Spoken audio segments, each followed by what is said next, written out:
All right, ladies and gentlemen, we are here with Mr. Oscar Valladares, good friend of the show, good friend of the magazine. Love this guy. We've followed his story all the way through. One of the greatest guys in this business. Oscar, welcome to the show, buddy. Thank you very much. Thank you. Appreciate the invitation. No, man, we always love having you here. So just a quick show off a little bit of what we're smoking. We are smoking the Oscar Valladares 10th anniversary. This one is this came out in 2022. So it has probably been in my humidor since 2022. So these should smoke really nice today. Very good cigar. Yeah. Yeah, I hope you would say that about yourself. So Oscar, I ran into you at Inter Tobacco. And so you had been, I think, really, really busy for the last 3 months, and we hadn't seen each other. So we had to go all the way to Germany to see each other. Yeah. So anyway, ran into you at the show, and I told you wanted to stop by the office and let's do a show. So how does that year? So let's talk a little bit about Inter Tobacco. Inter Tobacco, for those of you that don't know, is the international tobacco trade fair held annually in Dortmund, Germany. And so you've had a very successful sort of launch in Germany and in Europe in general. So how do you feel about that market, that European market? Because they have welcomed your cigar and all of your brands incredibly well. So what does that market mean to you? How have you been able to achieve that over there? No, it's a really good show, amazing show for us. I started selling cigars in European market almost like 7 years ago, 8 to 7 years ago. I start traveling every year, and I visit the stores, first Germany. And 5 years ago, I opened my distribution center in Germany. So I have my distribution in Germany. The show is really, really good. It's very important for us because right now, it's more and more countries. It's ready for smoke day. People in Europe say new world cigars.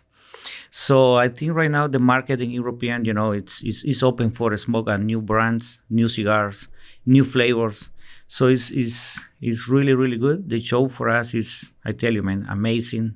This show is super, super busy and very important. A lot of new countries ready for smoke new cigars. So how many countries are you in currently? Total include Africa and Asia, almost 45 countries. That's incredible. 45 countries. Yes. Now, to be fair, a lot of these countries, the level of consumption is very low, right? So there are countries that probably don't buy enough Oscar Valladares in comparison to like a store. Like, for example, here down the street, Neptune, they probably buy more than most countries. Yeah. But to be in 45 countries, that's insane. Like your business is, 12 years old? 13. 13 years old? 13 years old. And you're in 45 countries. That's really impressive. And it's amazing because, for example, I visit the show, but also I'm making events in 5 different countries in Europe. So I come back like 3 days ago here to Miami. So after this show in Germany, you visited 5 more countries. Yes. And you're right, it's just some countries are small, but I think it's very important for us visit the countries. For example, in Hungary, I have one event with 35 people, super younger people, talking about 23, 22 years old. And these people is ready for making the experience, the smoking cigars. Actually, I visit different countries and people say, my first cigar is Leaf by Oscar or another brands for the New World cigar. Yeah. So I think that's very important, because people have the experience to try different flavors. And that event is very, very, very important for me because it's see 35 new people enjoy a cigar. I don't say smoke it a cigar. Enjoy the cigar, enjoy the flavors, talking together and an amazing dinner. That's insane. I really appreciated that. That's awesome. And now you have, most companies that come from, let's call them American companies that go to the European market, they may create like a unique brand or a unique line extension that's like a European market edition, right? But you have certain brands that actually came together, or Santiago Valladares is a brand that you started in the European market, never even here. Yeah. And so you've had that brand for 2 years over there, and now it's coming this way. Mm-hmm. Kind of interesting, right? Normally it's the other way around. We kind of launch from here that way. And most of your brands, to be fair, come from here going that way. Exactly. But Santiago Valladares, which is named after your son, actually started in Europe. And so tell us about that brand. So that is a limited edition, and each vintage is different. So the 23 Santiago Valladares was a certain blend, and the 24 is a completely different one? Exactly. Total different blends. Santiago Valladares is like you say, normally I open the brand here in US and then I send it to European market.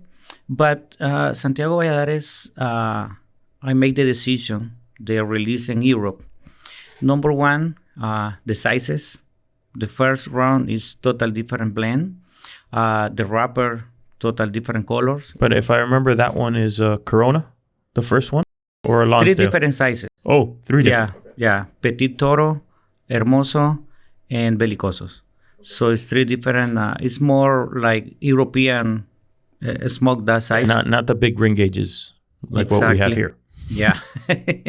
and the wrapper, the color of the wrapper is totally different too. And the profile of the flavor. So for the European market, what you're saying is the wrapper color should be sort of like that light brown, reddish light brown wrapper. Rosado wrapper. And the flavors not so aggressive? Not that aggressive, but good flavor. Yeah. Mm-hmm. Like that. I think it's like, should be well balanced. Mm-hmm. Should be creamy. Absolutely. Maybe nutty. Nutty is, I believe, not a word. Nutty and cedary. Exactly. Right? That's like the classic flavor profile that they like over there. Exactly. However, as the market continues to change, they are starting to like cigars with more aggressive profiles or maybe more intensities and different flavors, darker flavors, right? And that's because I start with Santiago and that profile. And the second edition is more brown color, a little bit more aggressive, a little bit more peppery, and strong. So a little bit more New World. Exactly. Yeah, that's very interesting. But now you started shipping the Santiago Valladares for the U.S. It's already been shipped? Yeah, it's already. I started shipping 6 weeks ago. Okay, so if you're listening to this in the U.S., you can look for the Santiago Valladares at U.S. retailers as well. So that's a limited edition, though. Yeah, it's a limited edition. The idea is, I selection the tobaccos in the factory, and I'm making every year one edition. When it's done, it's done. I'm not making anymore. And next year is another edition of the product. Different flavor, different profile, and total different cigar. What is, on the 2024, what is the MSRP? $22, $23. And the sizes are... The U.S. sizes are the same? It's only one size. Oh, one the U.S. size. is only one. What is it? Toro size. Yeah, Toro size. Yeah, and that is our number one selling size in this country. Yeah. So then you also released in Europe, which will also come here, is the Kinich, right? Yeah. Would you say that that's part of the Alter Q sort of vertical? Yes. If you see the box of the Alter Q, it's 16 cigars in the box. But and you see in the box, you see 16 kins around the box, 4 in each size of the box. Yep. And the first kin of the Mayan civilization, the name is Kinich. So it's because I'm making the box of Kinich. I put in the market. Continue the Alter Q edition. Okay, so yeah, and that cigar is currently available in Europe, but will be available here when in the U.S. In like 2-3 months. Okay, Yeah. and so same packaging. No, No. a little bit different for U.S. market. And so tell us about that cigar. Like why should someone want to smoke that one? So is it like if you like the Alter Q, Kinich is along that line, or what? It's different, but for example, in Copan, is the area of the Mayans is close to Guatemala. So I'm growing a lot of tobacco over there. But I have a lot of different farms in Copan. So, La Entrada, different areas. So I selection that tobaccos in a different seed for this project. So it's a different tobacco, not the regular tobacco I growing every time in Copan. Which is what variety? It's, more like criollos, corojos, So I have a different seed right now growing in Copan, and that give me the flavor. So it's Copan tobacco, but total different flavor. So it's a medium body, sweetness, creamy, but total different from the Alter Q. From the regular Alter Q. All right, cool. So just trying to clarify so Copan is the area in Honduras where the Mayan civilization comes from. Exactly. And that's why you've created that Alter Q line, and this is the latest iteration. Will you continue to create, do you think, the all 16 Kings? Is that the idea? It's a lot, man. That's a lot, but it's something I can, I'm working in the project right now for that. Let's start with the first King. Start with the first King. Try it and see what happens. Yeah. People like it. That's good, man. So the tobacco that was growing typically in Copan that you've been using, those are what you were saying are some criollos and so Habano varieties. Mm-hmm. Are you able to say what, or maybe you don't want to say it, what the new variety is? It's different. Yeah, it's different. So it's something from the company. But for you making the idea in Copan, it's, when you grow into tobacco, traditional the tobacco from Copan is not take the tobacco leaf by primes. Okay, like so regular. I'll try to explain it. So when you're harvesting tobacco, typically in most tobacco growing areas, with some exceptions, the tobacco is harvested in what are called primings, which are levels of the plant. So you'll harvest one level, and we'll call that one priming.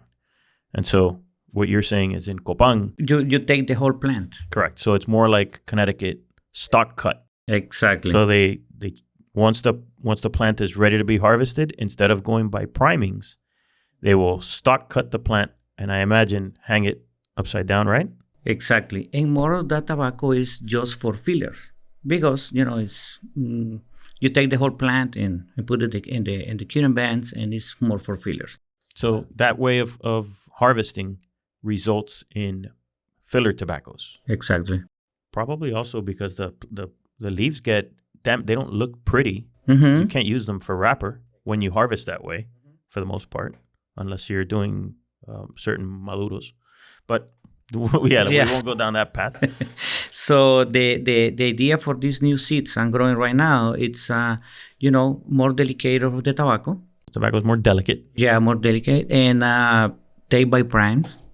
So rather than stock cut, you are going the traditional priming route, like it's done in most of Central America. Exactly. And different seeds, and different areas. So that cigar is totally different of the cigars I have at the market.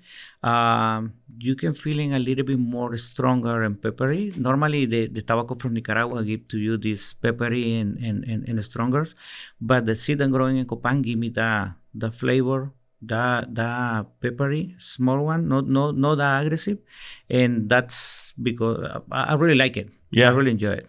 Man, I can't wait. I I was hoping I would get one in Germany, but I didn't.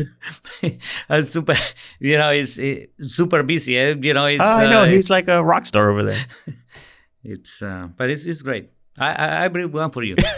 Thank you, Oscar. All right, so now we can't talk about Oscar Valladares for very long without talking about the Leaf by Oscar, right? That's still your best selling, right? Yeah, sure. The Leaf by Oscar is still one of those cigars that just kind of sells itself. Very, very well, man. That's don't stop. Yeah, No stop. How many different wrappers do you currently have on the Leaf by Oscar? Because there's a few. Yeah, original is like Connecticut, Corojo, Sumatra, and Maduro. That's the 4 wrappers. 12 years ago. So start that. And that's still the same. It's the same. And so, which of those do you know which is the best selling? It's normally when I check in the numbers, Maduro's number 1 this month. Next month is Connecticut. Next month Maduro again. But all 4 is very close. Yeah. Very, very close. That's interesting. Yeah. So there's no one of the 4 that you would say, nah, let's just stop making that one. No. It's all 4 is very close. That's interesting. Yeah, and some months it's more Maduros, and next month it's more Connecticut, and sometimes Corojo number 1. Yeah, and Sumatra, in 3 months Sumatra is number 1 too. So it's very established. That's really interesting, man. And so then, was it last year I think it was last year that you did the 10th anniversary of Leaf by Oscar? Yes. Now that one is a Criollo wrapper. It's a Criollo wrapper. So how did you get to that decision? Why did you go with Criollo for that wrapper? It's... and why not do all 4? No, but this is another, because right now I'm growing tobacco in Honduras. A couple of years ago, I started growing tobaccos and tried like in cigars. When I'm making cigars, I try to have different flavors or different packaging, different experience. So it's the same. I have the box factory too. So in the boxes, I try the making different. And this time right now for growing tobacco too. So I try with that wrapper, and I like it, and blending, and start playing with this tobacco, this seco, bison, ligero, start playing with that, and the result is there. It's amazing wrapper, very good flavor, growing in Jamastran, Honduras, and just for the 10th anniversary cigar, and it's amazing. It's selling very well too. And what was the MSRP of that one? I think it's 11. Yeah. But that's not limited, right? No, that's not limited. Will you continue to make it? Yeah, absolutely. I have actually the labels of the regular leaf is making with tobacco paper, and this 10th anniversary of the leaf is with plantain paper. Yeah, because it's a little lighter. Yeah, it's a little bit lighter, but in the area of Dangley, around Dangley, it's a big plantation of coffee. So it's tons and tons of coffee, and the people use plantain, for cover from the sunny, the coffee. So it's really millions and millions of plants of plantain. That's nuts. I didn't know that. Yeah, and it's a lot of leaf. So I can use it for making the paper, and I'm making the paper for the leaf 10th anniversary with the plantain paper. I had no idea that they used plantain. I guess, would you call them a plantain palm? Right? It's kind of like a palm tree. Yeah. To cover, and when I say cover, what we're talking about is to shield the coffee plants from the direct sunlight. So you're trying to give them shade. That's what the cover that we're talking about. But I didn't know that these are, so obviously there have to be tons of palm fronds or. Yeah, but you use everything. You use the leaf and you use the whole plant. I thought that process of making that paper was fascinating. Yeah, I tell you that because I have a coffee plantation. So my coffee is covered with the plantain. So I take the plants of what don't you have, Oscar? You have now you have plantains too? Or we're gonna see them in the supermarket? No, that's Oscar good. Valladares plantains. No, but I am in the coffee business by accident. Yeah, but it's another story, man. That's too long. So We can't have an abbreviated version. that's Some guy drove off a cliff and no. That's my grandpa gave me the coffee plantation, and it's big. So it wasn't a like No, a it's not business in my idea plans. No. let me do this. Yeah, I think he would make me in trouble every time. So he give me more problems. Yeah. But and I no can sell him. So in the paper say that's for Oscar. Oh, you can't sell it. No. So that coffee that we have here from Oscar Valladares, that coffee is from your plantation. Exactly. That isn't like you hired somebody and outsourced coffee. No, that's literally your coffee Exactly. plantation. Wow. Yeah. And it's growing by microlots. So you have different seeds of the coffee too, different elevation, different acid, fruity flavor. So, and then you can blend in. But it's another work. Yeah, that's different. Do you have people who do know what they're doing in the coffee world running that? Yeah. Did your grandfather also leave you that? Yeah. Thank God. I don't know anything about this. Yeah. Let's just wrap up on the Leaf 10th anniversary. Sometimes when a consumer loves a brand so much like the Leaf by Oscar, what is the connection that a consumer can find from the Leaf by Oscar to the 10th anniversary Leaf by Oscar? Because we already know the wrapper is different. But is it like, if you like Leaf by Oscar, you will definitely like the 10th anniversary? Why? I think number one, complexity in the product. The tobaccos it's already fermenting that correctly. That extra time and all the stuff. Very no aftertaste. A very good flavor. But I think the characteristic of the cigar it's that flavor, that no over peppery, no aftertaste. So that clean palate, you enjoy more the flavors of the leaf. It's two different cigars, two different flavors, but the idea is you really enjoy that cigar. Normally when you're smoking one of the leaf, you smoke one cigar and you say, yeah, you finish the cigar and then you say, I can smoke another one. Yeah, no problem. For sure. And, it's not like, oh, I smoked the leaf and right now I don't can smoke another cigar. Yeah. So that's not that heavy flavor or peppery. So, it's very enjoyed, very, very good cigar, good quality, consistency in the blend.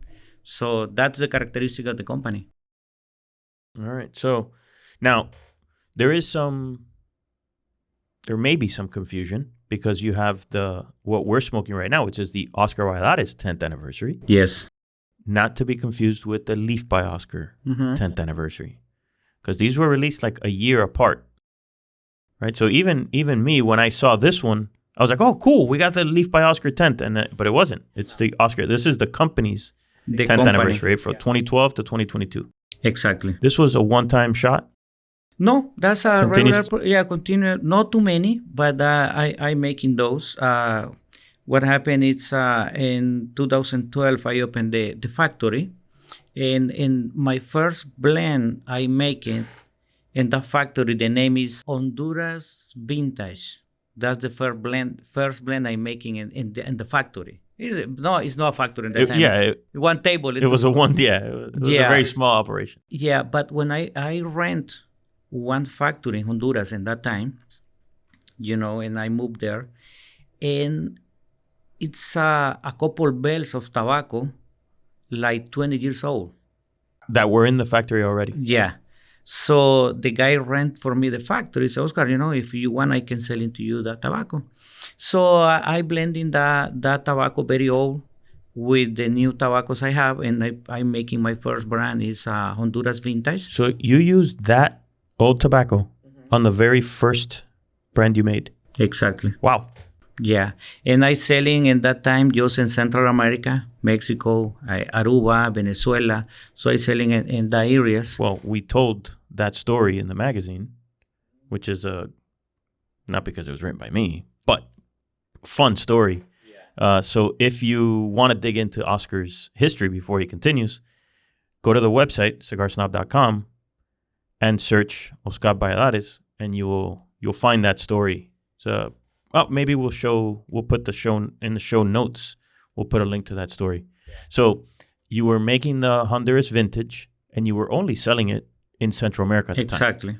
So then continue. And then that's the year I start with the first brand. That's the first brand I make it, and then 2012, and in the same year 2012, and then 2013 it's the Leaf in the market. So that's why they are 1 year apart. Exactly, that's the difference. And so that Honduras vintage, you never brought it back. You ever think about bringing that back? No, because imagine tobacco 20 years old. Do you have any of those left? Yeah, I have some. Another thing that I have never gotten to smoke. I'm just going to keep score. Yeah, I have it. Notice he didn't say that he would bring that one. I have only one box. The boxes, I think, at that time is boxes of 6 and boxes of 12. Weird box count. Yeah, weird box. That's when I try. I planned, Yeah. So I said, like 6-pack beers. Okay, yeah. I take 6-pack of cigars, and I start selling like that. And later 12-pack. I never making 24-pack, but just 6 and 12. And I sell it very well. Finish and no more in the market. And then 2012. Making only 2012 boxes in that time, and then Leaf by Oscar. And the rest is history. And the rest right now, it's more blends in the market. But I'm very happy. The customer support a lot, the brand a lot. From the beginning, and that's something I say thank you every time, because people really enjoy the cigars. So we're talking about those very humble beginnings. One table, some tobacco that somebody had left there in a factory, blending it with other tobaccos. God knows what you could get at that time. To today, where you have, let's say, so we have Leaf by Oscar, we have the Oscar, right? We have Superfly, we have Mugfly, we have Wild Hunter. 2012. The 2012 line, that's right. Missed that one. Alter Q, Cicerón. And then there's a bunch of small Heaven and Hell. Yeah, that's a lot, man. Yeah, it's a lot of brands. That's a lot, but it's been a hell of a journey, and there's a lot more to come. Yeah, it's this world, cigar world, it's amazing because you never stop learning. For example, I start with the table and 2 people, and making cigars. And then I start growing a little bit of tobacco, and then a little bit more and different seeds, and, fermenting, and more and more and more. And then the boxes. So I start making my boxes, and then a little bit more boxes and more boxes. Well, and now you have a guy who makes some very artistic boxes. Yeah. So your box game is now at another level too. Exactly, and the same of the farm. Play with different seeds, these and fusions, all the stuff. So it's very nice. You never bored. You never get bored. No, not in this business. Not in this business. And traveling, visit a lot of stores or visit different countries, different cultures. So it's amazing. I living my dream right now. Yeah, man. That's awesome. That's good stuff. Well, congratulations as always. Thank you for coming, and keep up the good work. Thank you, man, for the invitation, and thank you for the all consumers. It's appreciated, and support a lot of families in Honduras. Yep, a lot of families, and I want to continue making good cigars, good quality, consistency, and play. That's it. That's the name of the game. All right, brother. Well, thank you very much. Gracias. Thank you very much. Thanks for watching Cigar Snob on YouTube. If you like what you saw, like, comment, and subscribe. There's a lot of content on our channel. And we also print a magazine, so subscribe to that at cigarsnob.com. But in the meantime, catch you on the next one.